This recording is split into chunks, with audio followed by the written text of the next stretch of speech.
En el bloque pasado hablamos de la muerte del Papa Francisco, de los conflictos en Medio Oriente, y en este quisiera comenzar hablando de la guerra en Ucrania. El mandatario ruso Vladimir Putin había anunciado una tregua unilateral durante la Pascua por razones humanitarias, ordenando que sus tropas detuvieran todas las hostilidades, afirmando que suponían que la parte ucraniana seguiría su ejemplo. Poco más tarde, el presidente ucraniano Volodymyr Zelensky comunicó que tomaría la misma medida, pero que no creía que Putin cumpliera con lo anunciado. Y posteriormente, tal como sucedió con la tregua sobre infraestructura energética, que ya se dio por terminada, ambas partes se acusaron mutuamente de continuar con los ataques. Zelensky aseguró que en las primeras 6 horas del alto el fuego se habían reportado 387 bombardeos y 19 ataques por parte de las fuerzas rusas y que se utilizaron 290 drones, aunque no habló de víctimas. Y posteriormente continuó enumerando supuestas violaciones, contando 5 operaciones de asalto en diferentes partes del frente, aunque reconoció que eran hechos aislados. Además recordó que más que una tregua de 30 horas se habían comprometido a una de 30 días, aunque Moscú había puesto condiciones para que Kiev no la utilizara para rearmarse y mejorar sus posiciones en el frente. Mientras tanto, el Ministerio de Defensa ruso aseguró que ellos habían respetado la tregua y que había sido Ucrania la que la había roto, disparando contra sus posiciones 444 veces, lanzando 900 drones, 12 bombardeos y otros ataques con diferente munición, dejando civiles muertos y heridos. Previamente, Putin había dicho que el alto al fuego por Pascua serviría para evaluar la sinceridad del gobierno ucraniano y su voluntad de cumplir con los acuerdos de cara a futuras negociaciones. Con este vídeo, en la emblemática Catedral de Santa Sofía, Zelensky felicita la Pascua ortodoxa, con referencias veladas a Putin. El mal, dice, tendrá su hora, pero Dios tendrá su día. Llegará el día de Ucrania y de la paz. El presidente ruso acudió anoche a la vigilia pascual en Moscú, junto al patriarca Kirill. El máximo representante de la Iglesia Ortodoxa es un gran apoyo para Putin en su guerra. Hoy le ha agradecido su labor en un mensaje escrito. El Ministerio de Defensa ruso difunde la celebración de Pascua en primera línea del frente, solo unas horas después del inicio de una tregua que genera dudas. El presidente ucraniano Volodymyr Zelensky acusó el domingo a Rusia de romper su propio alto el fuego de Pascua, afirmando que Moscú siguió lanzando ataques durante la noche. Esto se produce después de que el presidente ruso Vladimir Putin anunciara un alto el fuego el sábado. A pesar de la declaración de Putin de un alto el fuego de Pascua el sábado, Zelensky dijo que las fuerzas ucranianas habían registrado 59 casos de bombardeos rusos y 26 asaltos de unidades en varias zonas a lo largo de la línea del frente, así como decenas de ataques de aviones no tripulados. Las acusaciones de Zelensky fueron rebatidas por oficiales rusos que acusaron a las fuerzas ucranianas de llevar a cabo ataques. Según el Ministerio de Defensa ruso, Ucrania disparó contra posiciones rusas y lanzó ataques con drones cientos de veces. Parece que los dos presidentes tienen gestos hacia Trump, que el viernes les dio un ultimátum: o ve avances o Estados Unidos se retirará de las negociaciones. Como veíamos, la decisión de una tregua por Pascua había sido tomada como un gesto de buena voluntad hacia la paz promovida por Washington, después de que tanto Donald Trump como su secretario de Estado, Marco Rubio, advirtieran que si no había avances tangibles, abandonarían los esfuerzos de paz. Rubio sostuvo que necesitarían determinar en los próximos días si era factible un acuerdo, porque si bien estuvieron varios años ayudando a Ucrania, no era su guerra y no la habían empezado.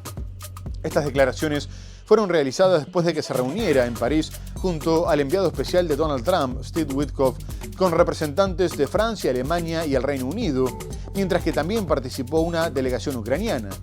Posteriormente, el mandatario francés Emmanuel Macron comunicó que hubo intercambios excelentes y de calidad que habían permitido llegar a una convergencia, contrastando con el pesimismo de Rubio. A su vez, el presidente ucraniano Volodymyr Zelensky rompió con la imagen de unidad que quería presentar Macron y acusó al enviado estadounidense de haber adoptado la estrategia rusa y de estar difundiendo su narrativa, al tiempo que destacó que no tenía autoridad para discutir sobre territorios ucranianos, porque estos le pertenecían a los ucranianos. Mientras tanto, Moscú afirmó que no esperaba nada de estas reuniones, porque Europa estaba decidida a prolongar la guerra. Asimismo, Donald Trump coincidió en que las negociaciones estaban llegando a un punto crítico y llamó tontas a las partes que estaban intentando dificultar las negociaciones, pero dijo que no se sentía engañado ni por Rusia ni por Ucrania y que no perdía las esperanzas de alcanzar resultados. El presidente de Estados Unidos, Donald Trump, dice que Washington podría tener que pasar de Ucrania, ya que comparte que las negociaciones de alto el fuego están llegando a un punto crítico. Sus declaraciones se produjeron después de que el secretario de Estado estadounidense, Marco Rubio, advirtiera el viernes de que Estados Unidos podría tener que dejar de lado los esfuerzos por lograr el alto el fuego si no se producen avances en los próximos días. Trump calificó de tontas a las partes que decidían dificultar las negociaciones, pero reiteró su deseo de llevarlas a buen puerto. El 47º presidente de Estados Unidos dice que confía en que los esfuerzos de su administración den resultados positivos. Insistió en que no se siente engañado por ninguna de las partes, en particular Rusia, y cree que hay un entusiasmo genuino por la paz en ambos extremos. Trump no llegó a comprometerse plenamente con la retirada permanente de Washington. Preguntado por los periodistas en el despacho Oval sobre si Estados Unidos está dispuesto a retirarse completamente de su iniciativa para poner fin a la guerra, Trump dijo: "No quiero decir eso", añadiendo que quiere ver el final de los combates. También declinó compartir la política de Washington hacia Ucrania en caso de que no se alcance un acuerdo. Representantes de Estados Unidos, Ucrania, Francia, Alemania y Reino Unido se reunieron el jueves por primera vez para buscar una tregua entre Kiev y Moscú. La reunión en París pretende reactivar los estancados esfuerzos para un alto el fuego entre Ucrania y Rusia en medio de tensiones transatlánticas. Sin embargo, el presidente ucraniano Volodymyr Zelensky acusó a Witkoff, que actúa como interlocutor con Moscú en las negociaciones para el alto el fuego, de adoptar la estrategia rusa y de difundir narrativas rusas. Y no lo veo como alguien con un mandato para discutir territorios ucranianos, porque nuestros territorios pertenecen a nuestra gente. Con el correr de los días, se confirmó que Ucrania había usado la tregua para mejorar sus posiciones en el frente e incluso lanzar algunas ofensivas que terminaron siendo exitosas, recapturando, aunque por poco tiempo, el monasterio de San Nicolás en Kursk, que servía de fortaleza, y otras localidades en Donetsk, como en las afueras de Katerinovka, en la zona urbana de Torske o en diferentes puntos en el límite con el óblast de Dnipropetrovsk. Ante esta situación, Putin afirmó que Ucrania se había tomado la tregua en broma, pero no renunció a la vía diplomática, y el Financial Times sorprendió al asegurar que había propuesto incluso detener la guerra y renunciar a la reclamación de los territorios anexados que todavía controla Ucrania. Además, aseguró que estaba dispuesto a mantener conversaciones directas con Kiev, como las que tuvieron lugar apenas comenzada la guerra, y que fracasaron después de que el ex primer ministro británico Boris Johnson convenciera a Zelensky de retirarse y seguir luchando porque era una guerra ganable. A su vez, el Kremlin dijo que estaba abierto a discutir el cese del fuego sobre la infraestructura civil, pero que quería asegurarse de que Ucrania ahora sí lo respetaría. Por su parte, Estados Unidos estaría evaluando reconocer la península de Crimea como rusa y sostiene que Ucrania tendría que hacer lo mismo como parte del trato, tras lo cual Zelensky dijo que nunca renunciarían a Crimea, pero que si se acordaba una tregua estaba listo para entablar negociaciones. Asimismo, la alta representante de la Unión Europea para la Política Exterior, Kaja Kallas, también le advirtió a Trump que nunca reconocerían a Crimea como parte de Rusia. El presidente ruso Vladimir Putin ha expresado por primera vez en meses su disposición a mantener conversaciones directas con Ucrania. Esto marca un posible movimiento diplomático a medida que aumenta la presión de Estados Unidos para que ambas partes lleguen a un acuerdo de alto el fuego. En declaraciones a los medios estatales rusos, Putin ha afirmado que Moscú está abierto a discutir con Kiev la posibilidad de detener los ataques contra las infraestructuras civiles. El presidente ucraniano Volodymyr Zelensky también se ha mostrado dispuesto al diálogo y ha propuesto un alto el fuego de 30 días para poner fin a los ataques contra la población civil, aunque Rusia aún no ha aceptado esta oferta. Las conversaciones se intensifican tras las amenazas de Donald Trump para que se aceleren los pactos entre ambas naciones. Ucrania busca bajo presión una salida al conflicto, en un momento en que ha perdido apoyo de Estados Unidos y en el que Rusia avanza en el campo de batalla. El lunes, Volodymyr Zelensky incluso abrió la puerta a un diálogo directo con Moscú. Estamos listos para esta etapa. También estamos listos para confirmar que después de un alto el fuego, estamos en la mesa de negociaciones, bajo cualquier formato. Kiev y Moscú no dialogan directamente desde 2022, poco después de iniciado el conflicto, en unas conversaciones que acabaron en fracaso. En la jornada, Rusia dijo, por el momento, que están listos para debatir una propuesta de Zelensky para detener los ataques contra infraestructura civil. Es necesario debatirlo. El presidente Putin se mostró dispuesto a debatirlo. En primer lugar, necesitamos saber si la parte ucraniana está dispuesta a hacerlo. Y ahora vamos a dejar de lado Ucrania para hablar de la guerra comercial entre Estados Unidos y China, que se siguió intensificando, y el Ministerio de Comercio de Pekín advirtió que no tolerarían que terceros países llegaran a un acuerdo con Washington a costa de sus intereses. Además, después de que la Casa Blanca comunicara que presionaría a los gobiernos de todo el mundo para que rebajaran su comercio con China, esta agregó que el apaciguamiento no traería la paz, porque cuando el fuerte cazaba al débil, todos los países eran víctimas.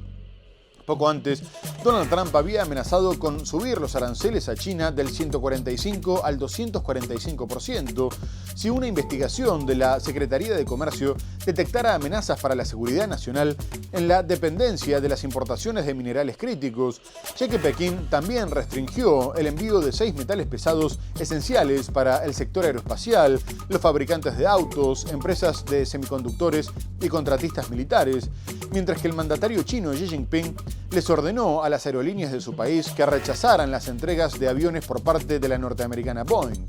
No obstante, Trump intentó bajarle el tono a la disputa y adelantó que los aranceles no terminarían estando ni cerca del 145% porque eran demasiado altos y que podrían convivir siendo felices, mientras que el secretario del Tesoro, Scott Bessent, consideró que la situación actual era insostenible y pidió una desescalada. A su vez, ambos intentan fortalecer sus relaciones comerciales con otros socios y después de que Xi Jinping viajara al sudeste asiático, el vicepresidente estadounidense J.D. Vance se reunió en la India con su mandatario Narendra Modi y celebraron los avances hacia un acuerdo comercial. Pekín ha advertido de medidas de represalia contra los países que alcancen acuerdos comerciales con Estados Unidos a costa de los intereses de China. El aviso lo dio el Ministerio de Comercio de China, que dijo que Pekín respeta los esfuerzos de todas las partes para resolver sus disputas comerciales con Estados Unidos a través de consultas igualitarias. Sin embargo, la declaración añadía que China no aceptará acuerdos comerciales liderados por Estados Unidos que perjudiquen sus intereses y responderá de forma resuelta y recíproca con contramedidas. La semana pasada, la administración Trump supuestamente planeaba presionar a los socios comerciales de Estados Unidos para limitar los acuerdos con China en las negociaciones arancelarias en curso. Los países con estrechos vínculos comerciales con China podrían enfrentarse a los denominados aranceles secundarios.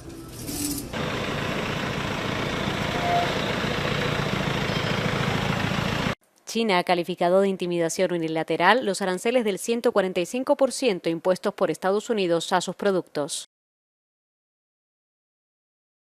El vicepresidente estadounidense J.D. Vance y el primer ministro indio Narendra Modi se han felicitado mutuamente por los avances positivos en las conversaciones sobre un acuerdo comercial tras una reunión en Nueva Delhi. Ambos abordaron la mejora de la cooperación bilateral en diversos ámbitos como la energía, la defensa y la tecnología. Vance elogió a Modi y afirmó que ambos países habían ultimado los términos de referencia para las conversaciones comerciales. También añadió que si estas fracasaran sería una época oscura para la humanidad. A su vez, Estados Unidos había aplicado nuevas tarifas portuarias para los buques chinos, penalizando la entrada de los que fueran construidos o estuvieran controlados por este país, en un intento de reducir la dependencia de la infraestructura marítima china, que se percibe como una amenaza a la seguridad nacional, y fortalecer la industria naval norteamericana, destinando al sector la totalidad de lo recaudado, ya que Estados Unidos representa únicamente el 0,1% de la producción mundial, mientras que China construye casi la mitad del total. Si bien la medida se toma en base a una investigación iniciada por el gobierno de Joe Biden, fue percibida como parte de las represalias que las dos potencias están tomando en su guerra comercial. No obstante, se aclaró que los buques tendrían que pagar a su llegada a Estados Unidos y no cada vez que toquen puerto, mientras que solo se podría cobrar hasta 5 veces al año y se perdonaría la tasa si el propietario compra un barco norteamericano.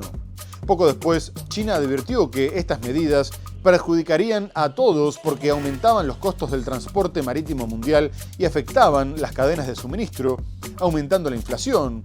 E incluso el sector agrícola y las importadoras estadounidenses expresaron su malestar, considerando que las tarifas equivalían a un arancel encubierto que aumentaría el precio de los bienes esenciales. Sin embargo, la decisión de la Casa Blanca fue celebrada por los sindicatos del acero y la industria naval, que creen que será un estímulo importante para la competitividad y la generación de puestos de trabajo. China advirtió que las nuevas tarifas portuarias de Estados Unidos serán perjudiciales para todos. Además, señaló que la medida no permitirá reimpulsar la industria naval estadounidense. La medida, anunciada el jueves por Washington, se deriva de una investigación iniciada bajo la anterior administración estadounidense presidida por Joe Biden y llega en plena guerra comercial entre China y Estados Unidos por los aranceles que impuso el actual presidente Donald Trump.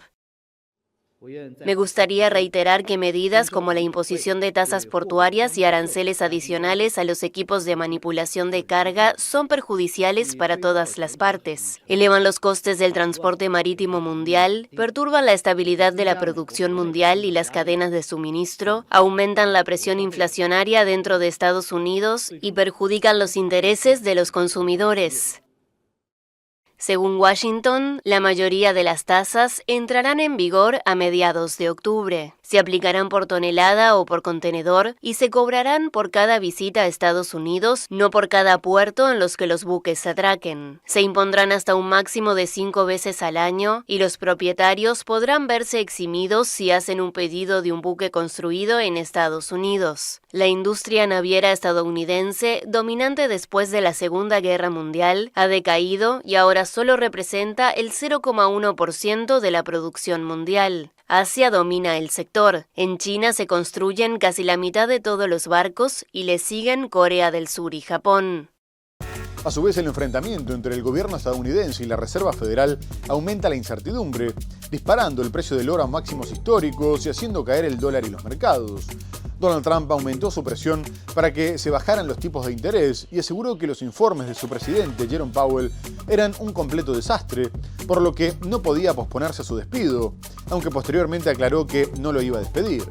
El mandatario dijo además que el Banco Central Europeo estaba a punto de recortar los tipos de interés por 7ª vez, los precios del petróleo habían bajado, incluso los alimentos, pero Powell siempre llegaba demasiado tarde, al tiempo que lo acusó de tomar sus decisiones bajo una parcialidad política.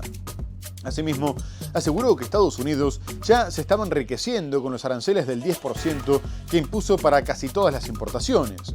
No obstante, Powell afirma que es necesario que la inflación, actualmente del 2,4%, muestre una ralentización más consistente y cree que es necesario tomarse un tiempo para ver las consecuencias que tendrá la guerra comercial declarada por Trump, ya que se cree que podría provocar un aumento generalizado de precios. Trump se prepara para culpar a la Reserva ante una posible recesión que el Fondo Monetario Internacional considera cada vez más probable.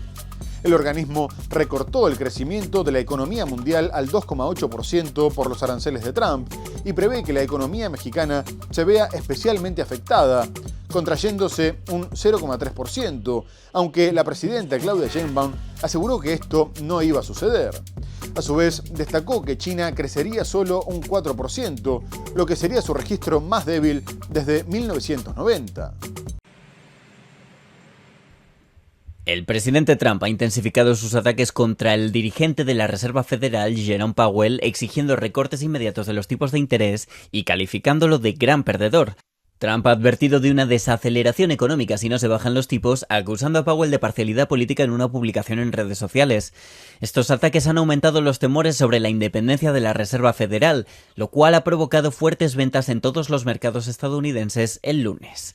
Los índices bursátiles cayeron más de un 2% y el índice del dólar alcanzó su nivel más bajo en 3 años, mientras que el euro y el franco suizo subieron. Por último, los precios del oro alcanzaron nuevos máximos históricos cerca de los $3.500 la onza, impulsados por la preocupación por el dólar y la aversión al riesgo. Los expertos advierten de que despedir al presidente de la Reserva, figura teóricamente independiente del Ejecutivo y con mandato preestablecido, podría desatar una volatilidad extrema en los mercados y dañar permanentemente el estatus del dólar. Los presidentes de la Reserva solo pueden ser despedidos por causas justificadas y el mandato de Powell finaliza en mayo de 2026, pero la presión actual suscita importantes preocupaciones sobre la economía estadounidense. La economía mundial crecerá solo 2,8% este año debido a la incertidumbre provocada por los aranceles del presidente estadounidense Donald Trump, según lo anunció el Fondo Monetario Internacional. La incertidumbre en la política comercial y en la política en general en este momento representa una gran carga para la actividad global, y cuanto antes podamos levantarla, mejor estarán todos. Y el riesgo de recesión planea tanto sobre la economía mundial como sobre Estados Unidos. China, principal objetivo de los aranceles de Trump, también acusará el golpe. Mientras tanto, el mandatario norteamericano continúa su enfrentamiento con las universidades del país, a las que acusa de promover el antisemitismo al permitir manifestaciones pro-palestinas y condenas a Israel, tras lo cual le exigió a Harvard que aprobara una protección especial para estudiantes judíos, denunciara a los que eran hostiles a los valores estadounidenses, garantizara que los departamentos académicos tuvieran diversidad de puntos de vista y contrataran personal externo aprobado por el gobierno para que evaluara el contenido enseñado ante la posibilidad de que fuera antisemita. Y cuando la universidad se negó, le congeló $2.200 millones y amenazó con hacerla pagar impuestos como una entidad política. Y ahora Harvard presentó una demanda contra la administración de Trump, destacando que ningún gobierno podía dictar el contenido académico de las universidades privadas y determinar a quiénes podía admitir y contratar.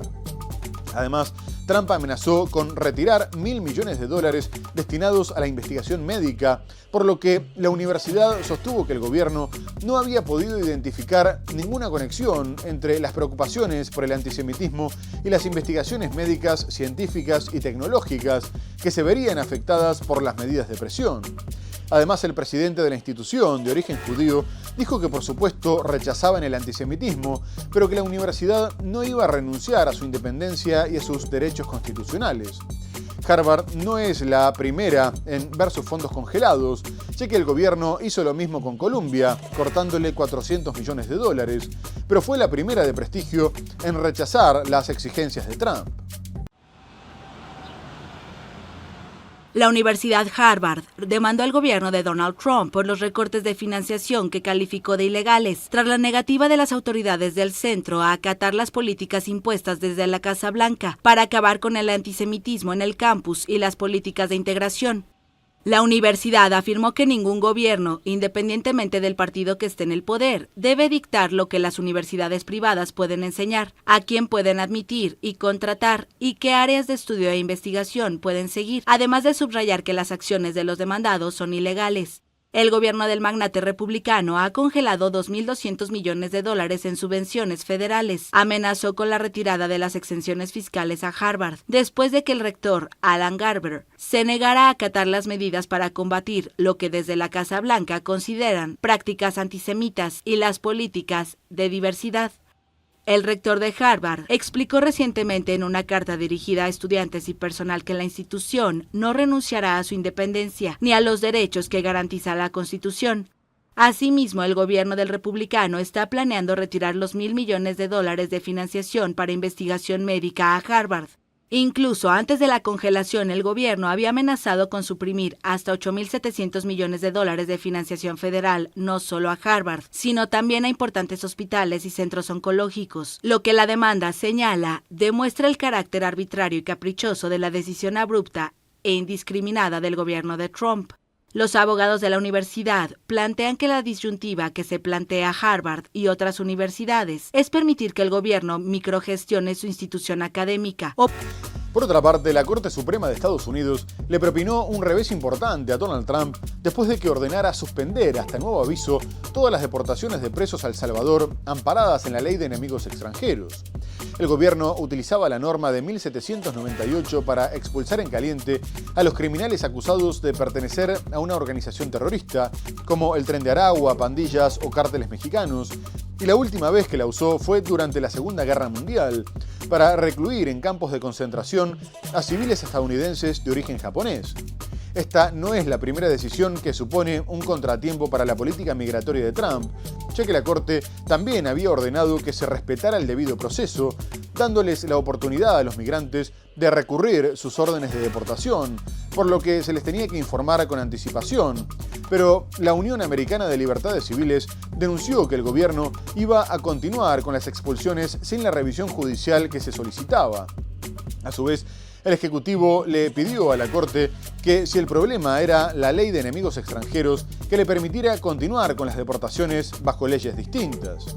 Asimismo, la Corte también había ordenado facilitar la repatriación de Kilmar Ábrego García, un preso que había sido deportado por error, ya que un juez consideró que su vida correría peligro. El gobierno reconoció su error, pero dijo que no lo llevaría de vuelta porque facilitar no era llevarla a cabo. El gobierno de Trump ya está siendo investigado por desacato por un juez federal que había ordenado frenar las deportaciones antes de que saliera uno de los vuelos.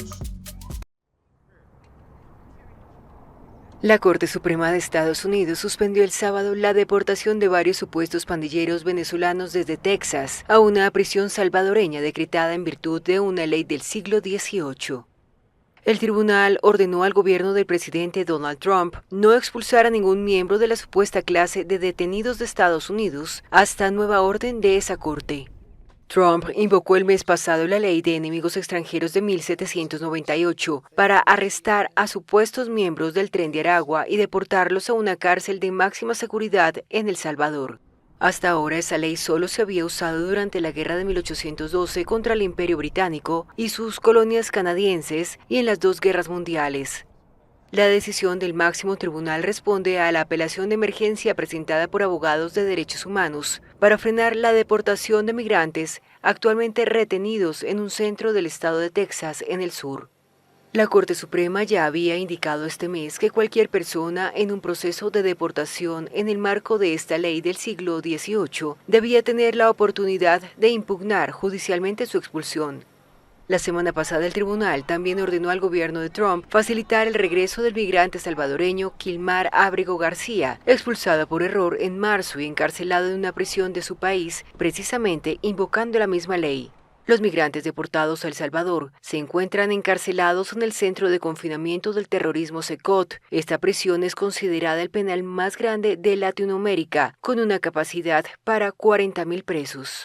Y los mandatarios de Venezuela y El Salvador, Nicolás Maduro y Nayib Bukele, mantuvieron un nuevo cruce después de que este último propusiera un intercambio de prisioneros, afirmando que estaba dispuesto a repatriar a los venezolanos deportados por Estados Unidos a una cárcel de su país a cambio de presos políticos.